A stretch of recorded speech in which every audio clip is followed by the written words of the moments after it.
안녕하십니까. 역사의 진실과 신앙의 자유를 추구하는 정주원TV의 정주원입니다.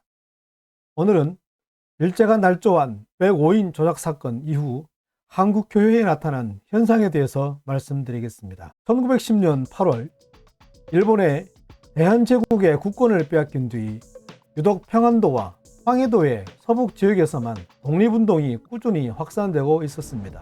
특히 국권 회복을 목적으로 조직한 신민회는 평양과 정주에 대성학교와 오산학교를 세워 민족의식을 고취시키고자 하였습니다.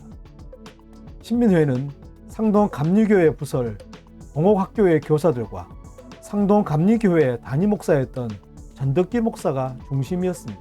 기독교 이념을 바탕으로 조직된 민족운동을 위한 기독교 감리회 및 장로회 지원을 받은 등 명실공히 기독인들이 절대 다수를 차지하는 항일 비밀 결사 단체입니다. 신민회 대외 활동은 교육계몽, 신식학교 설립, 신학문 수용 등이 주 목적이었으며 활동 지원은 상동 감리교회뿐만 아니라 주변 시장 상인 등 개신교계에서 비밀리에 지원하였습니다. 또한 만주에 한국 독립군을 훈련할 신흥무관학교 훈련기관 설립에 뿌리를 마련하였고 이후 상하이에 대한민국 임시정부를 구성하는 역할을 하였습니다.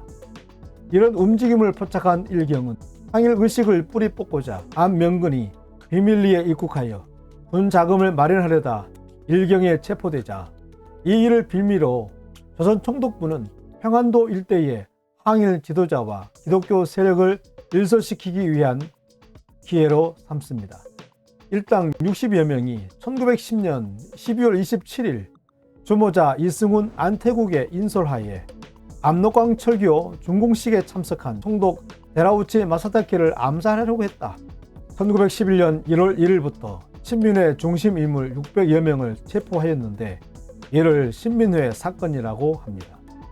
이 사건은 지난 1911년 일본 총독부가 조선 식민 통치를 강화하고 반일 민족 저항 세력들의 민족 해방 운동을 탄압하기 위한 목적으로 다수의 시민회원 및 기독인들을 체포해 고문한 사건입니다. 일본 총독부는 조선 식민 통치에 있어서 기독교 세력을 가장 부담스러워했고 한국 교회가 자신들의 영구적인 식민지로 구축하는 데 가장 큰 장애물로 판단했습니다. 일본 총독부는 신민회원이나 기독교 신자들이 총독 암살 음모를 꾸민 사실이 없다고 강력하게 부인했음에도 불구하고 일본 경찰은 거제 자백을 받기 위해 상상을 초월한 고문을 자행합니다. 이를 통해 600명 중 123명을 혐의자로 기소했고 20여 회의 재판이 진행된 상황에서 105인에게 유죄 판결을 선고하면서 105인 사건으로 알려지게 되었습니다. 105인 사건은 식민 통치 직후 일제에 의해 완벽하게 날조되어 일방적으로 재판이 졸속으로 진행된 최대 규모의 한민족 탄압 사건이자 한국교회와 기독인 대박해 사건이었습니다. 기소된 123명 중 108명이 신문 과정에서 자신들의 밝힌 종교를 보면 108명 중 카톨릭이 2명, 청교도가 2명, 무교 12명, 기독교인이 92명으로 압도적이었습니다. 전체 85%에 해당되는 기독인은 목사와 장로, 영수, 집사 등 교회 지도급 인사들로 이들 중 상당수가 신민회 회원이었다는 것은 일제가 105인 조작 사건으로 한국 교회를 향한 계획된 박해였다고 볼 수밖에 없는 것입니다. 이 기독인과 교회 박해로 인하여 서북 지방의 기독교계 학교 교사와 학생 및 교계 지도자들이 대거 검거당하면서 한국 교회는 전체적으로 위축되었습니다. 이 사건으로 인해 성장 일로에 있었던 한국 교회는 1911년과 1912년 사이에 상당수의 교인들이 교회를 떠나게 되었고 기독교 학교에서도 급격하게 줄어들게 되었습니다.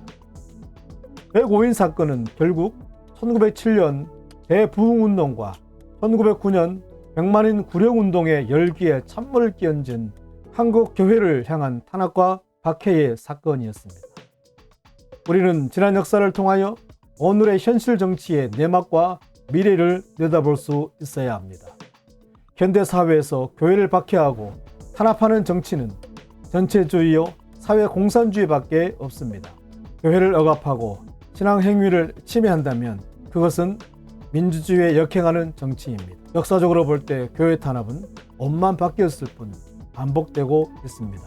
운동권이 국회로 입성하고 친북 반미 정부가 청와대로 들어간 이후 점진적으로 기독교 탄압이 이루어졌고 지금은 구부 능선을 넘어서고 있습니다. 지금의 현실 정치를 장악한 불량한 세력들은 개신교를 와해시키기 위해 조작과 거짓으로 공세를 펴고 있습니다. 이 정부의 최고의 치적은 개신교를 대국민적 적폐로 낙인 찍은 것이 아닐까요? 아닐 땐 굴뚝에 연기 날 수 없다고. 현 정권 주요 인사들이 기독교 인구를 10분의 1로 줄이자고 했다는 말이 있었다고 합니다. 이것은 일제가 105인 조작 사건으로 대부흥운동과 병만인 구령운동의 분위기를 꺾었듯이 한국 교회가 수건하고 있는 북한 자유와 복음 통일의 열기를 꺾어버리고 더 나아가 교회의 미래를 붕괴시키겠다는 의지를 선명한 것입니다. 종북 친북 주사파들의 최대 걸림돌은 개신교입니다. 우리나라의 지정학적인 상황을 고려할 때 친북 종북주의자들의 목적 달성을 위한 개신교는 방해물 중 최악이기 때문에 교회 박해는 이제 시작에 불과합니다. 과학과 의학을 정치적으로 해석하고 있는 현실을 외면하고 신앙도 정치적 판단으로 갈라치게 하고 있는 현실이 지속된다면 결국은 자기 손으로 자기 눈을 찌르는 어리석음을 피할 수 없을 것입니다. 조작 세력들이 씌워놓은 개신교 혐오 프레임은 새로운 바이러스가 나올 때마다 개신교와 예배는 대국민의 적폐가 되고 반기독교 운동은 시민사회 속으로 더욱 거세게 번져 나갈 것입니다. 최선의 방어는 공격이라고 했는데 개신교는 반기독교 세력과 피 흘리기까지 싸울 것인가? 아니면 이들이 씌워놓은 거짓 프레임으로 자해당할 것인가? 선교 역사 이래 개신교회는 사면초가요, 징태양난의 공세에 몰려있는 기도에 놓여 있습니다. 역사의 진실과 신앙의 자유를 추구하는 정주원 TV였습니다. 감사합니다.